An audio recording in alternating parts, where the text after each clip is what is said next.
Hello YouTubers, thank you first of all to everybody who has subscribed to my channel, and secondly a very special thank you to everyone who's commented, especially my regular commenters who we get into all sorts of conversations, and thank you to everybody who disagrees with me. I'm doing my end of year video, so I've got next there'll be a little post about the BMW, but I want to tell you a bit about the channel really. It is I set it up as a work project, just to teach me about how to make online broadcasts. At the same time, I bought my bike, and I use YouTube quite a lot for reviews when I'm looking at stuff. And currently I'm looking at electric vehicles, and so I'm using YouTube a lot to see what the cars are like, and also how you charge and what charge is like and what the real world is like, rather than what Top Gear will tell me. And it's been really interesting. But one thing that struck me is that the vast majority of YouTubers, bikes, cars, whatever, a lot do it for a living, and they get a bike or a car for a day or for an hour, and then they give their valued opinion on it. I'm not criticising that, but what you don't get is a long-term view. So I decided that I would chart my ownership of the BMW, and in that, the rides that I do, but really what my experience is. And so I express my opinion, mainly because no one pays me for it. BMW don't pay me, they don't care what I do, no one else pays me. I do it for fun, which is why I don't always post. I have a very busy job, so I post when I want to post. So when people disagree, it's a really good thing, because I know people do come on and they'll message me and say thank you for putting it on, or they found it useful, but it's also good for people to come on and say they didn't find it useful or they disagree. I said recently that if you buy a BMW, expect problems, and someone took me to task on that. The thing is, that's been my experience. I've had 4 BMW bikes, they've all had problems. So when I bought this one, I expected problems, and I got problems. Wasn't particularly mad, I got what I expected. You'll see in the review, which is a bit ropey as most of my videos are, I love the bike. I think it's fantastic. And as BMW work through problems, they work through problems and they get fixed. So, so what you're getting is my opinion based on my ownership, because no one pays me, and I don't want anyone to pay me. I'm not going to become a YouTuber where I'm going to be testing bikes and cars week after week and trying to give you some massive education about electric vehicles or motorbikes, whatever. There's plenty of people doing that and they're fantastic at it.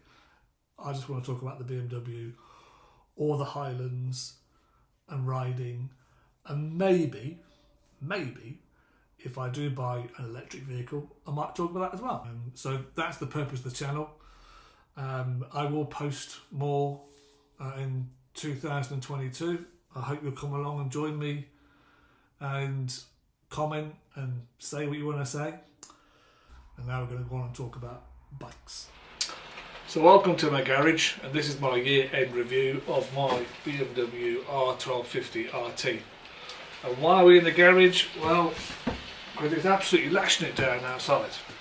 So what we're going to do is look at the things I do like about the bike, the things I don't like about the bike, and also whether now, after pretty much 9 months of ownership, 4,500 miles and 2 software updates, would I now recommend the bike to you out there who might be considering it? So here we are, here's the bike. Hard to get into one shot, but let's come around the back. And there it is in all its glory. So fitted to it right now is the comfort screen, which I bought in June. Didn't fit it to about October. It's been a very busy year. Other than that, the bike is pretty standard. It is the LE model. There's nothing really about the bike that I have regrets of in terms of the spec that I chose. So let's talk about luggage carrying capacity. So the panniers are fantastic. As you'd expect, BMW have been doing panniers for an awful long time. They swallow kit, full face helmets go in quite nicely. They are fully waterproof. The additional to me is the cubby holes that I have the phone charging in this cubby hole, and then over here I have the second cubby hole, both lockable, both are waterproof. The big thing here really to me is the central locking, because the key sits in my pocket because it's a keyless ride. When I get off it, if I'm going away, getting a coffee or whatever, I just press the lock button, everything is secured. The cubby holes are waterproof, which is excellent, and have been tested to be so. And obviously my phone goes in here, means I can leave it in the cubby hole when I stop for gas or I go and do something and leave it. It's all stayed and it's all locked. One reason why I want the locked cubby holes. The power sockets, I've linked up my case heated jacket to it, works fine.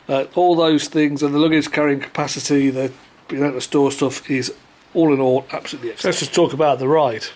So the 4 settings that you get are Eco, which if you ride properly, using it, don't have too much expectations as I did when I started, will return a much better fuel consumption. When I did it, I was getting around about 70 miles to the gallon.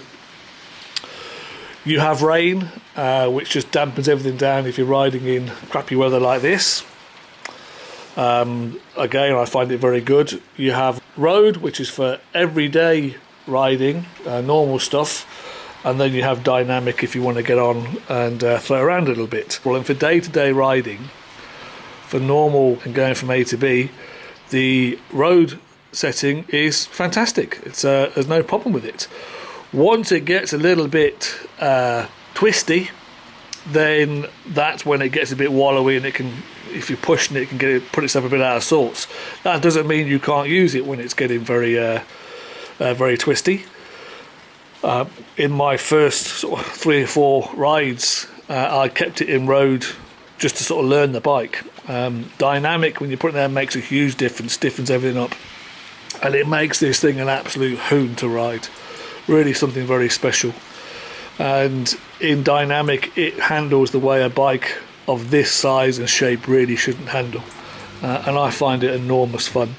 So the rider modes, I think, are very good. They are correct for a bike of this size and for this intended purpose. In terms of tyres, they've got Michelin Pilots on them, and the tyres are superb. When it comes to changing, which must be for me in another couple of thousand miles, I will stick with the Michelins.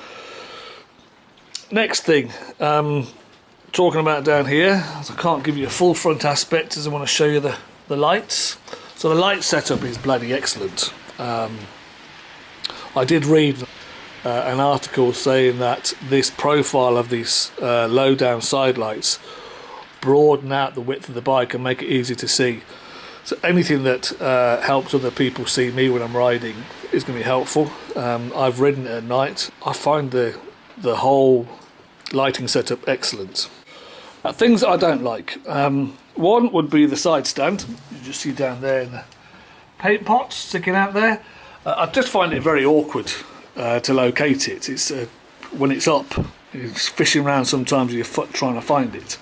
It's not a particular problem, but I just find it a little bit awkward, so that's one of the things I don't like. The second that really don't like is not the seat. The comfort of the bike is excellent, but this is the heated seat, and the heat is very, very weak. I have it on pretty much permanently now, just in the vain hope that one day I'll feel something come through. I have told BMW, told my local dealership when I had the software update. They sort of said that it's not very good anyway, and checked it and said it's working the way it should do. It's one of those little attention to details that sometimes BMW lack. Why put a heated seat on that doesn't really heat very well? The heated grips are fantastic, but the heated seat is absolutely rubbish. My next dislike is really about the handlebars. All bikes are standard to fit with this SOS. Mine doesn't work, so I don't pay for it, so why is it there?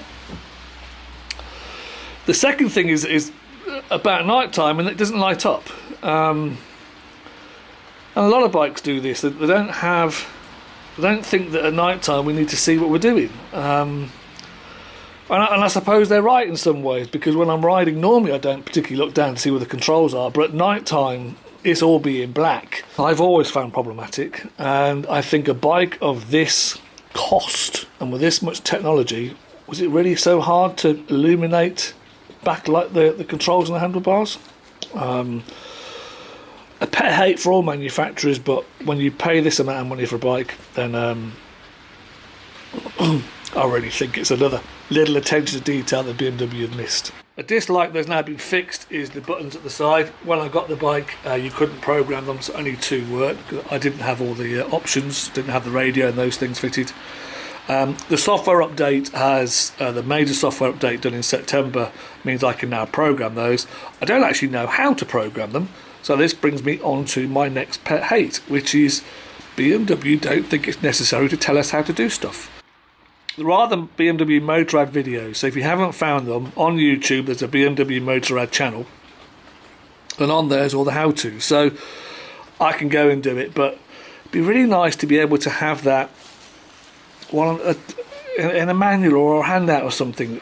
And the BMW communication with their dealer network and their communication with customers is really quite poor, and just adding it into my pet hate. I think the screen is fantastic. I have the S10 as a phone, and the app, I'll probably cut in some footage from elsewhere, but the app to me is fine. It does what I want it to do. If I was doing a long tour, I would use Kalimoto, which I have a subscription to, and Kalimoto, it's easy to create the route and then to import that route into the app and then follow it. And the last test that I did on a route, the waypoints actually all worked, which was a first. So I know when it comes to the software, there was a major software update in September. There's another software update been released in December. That is a service item, but if you want to get it, talk to your dealers. And if they check on their dealer system, they should see that there's a new update available, and you can get it booked in. Because it's a service item, it's free of charge. Problems. Let's talk about problems with the bike. The first problem, which is well documented, was the exhaust valve, which went after 1,000 miles. And when I posted my video complaining about it, I started to find out a lot more about it as everyone told me their problems. I understand that the replacement under warranty was an upgrade, but I do know from talking to people, bike shops and the industry in general, that the exhaust valves are problematic for everybody, and no one's got an ideal solution just yet. The second problem to talk about is connectivity, the apps. So this bike is designed to work with an app on your phone. You put your phone into the cubby hole, so if you have paid for that, it charges. If you haven't got that, then you can keep it in your pocket and just connect it to the bike. It connects via Bluetooth and via Wi-Fi, a particular complicated way of doing things, which is fraught with problems. And anybody who works in the industry of testing Wi-Fi and Bluetooth will tell you that to have a system that relies on both is asking for issues. The good news is, though, that the software updates have solved a lot of the connectivity problems, but not all of them. My last ride out to John O'Groats, I lost connectivity. I got a bit irritated about it. But one of the good things on the latest version of the app is that you can report a problem. I did so, and one thing that came back was the fact that there is the new software update released in December. So I'm quite happy with the software updates that have come. Most of the problems that I've had, apart from the odd connectivity one, have been solved, and I believe the new software update issued in December will solve that. The good news is that software will always be updated. The bad news is when you do update software, sometimes you create problems you didn't intend. That's just software, and anybody who's got a smartphone will know about software updates. Riding position, very comfortable long distance. My longest ride has been 9 hours, and I didn't suffer any particular issues. I wouldn't suffer on any other bike. After a while, you sat in one position, you start to cramp up a bit, so you stop for a coffee, relax and get back on again. And that's all I've done. Economy, I've done this now twice over a period of time. I average 53 miles to the gallon. I do tend to ride this quite hard because I live in such a fabulous area, and I'm quite happy with 53. On a longer run where I'm just doing steady and I'm using eco mode, that does push up well past the high 60s. But my average over the 4,500 miles has remained stubbornly at 53. So finally, my summary. would I recommend the bike? Well, after 9 months of ownership, problems with the connectivity, and having said on a few videos, don't buy it yet, I'm now happy to say, if you're looking for a tourer, and this really is in a class of one, not that it's the best of all lots of tourers, there is only one real road tourer now, I would say yes, I would recommend it. The question you have to ask yourself is, do you want all the tech? One of the things that has happened in the last really 12 months since the bike was released, and owners have been playing with systems, is that you can now get a bracket and charging system for a Garmin sat nav. So if you don't want to go down the route of the phone, I'd buy the basic one and get a bracket which I believe fits into that handlebar mount. Get that, probably some clever person can wire it into ignition. So I'd buy the basic one, but I like all the tech. I like the app, I like the phone, I like not having to have anything else sticking out and blocking my screen. The directions are good, so my personal recommendation is now the LE, and I think this is a great bike. And then one additional thing, I love the bike. I absolutely love it. I have no regrets of buying it, and I'm hoping that when this weather disappears, that I can actually get out and do a New Year's Day ride. So that's it. That's my review. 9 months, 4,500 miles. Love the bike. So all that remains to me now is to wish everybody a very happy New Year, and I hope you'll join me in 2022 with more adventures. Happy New Year.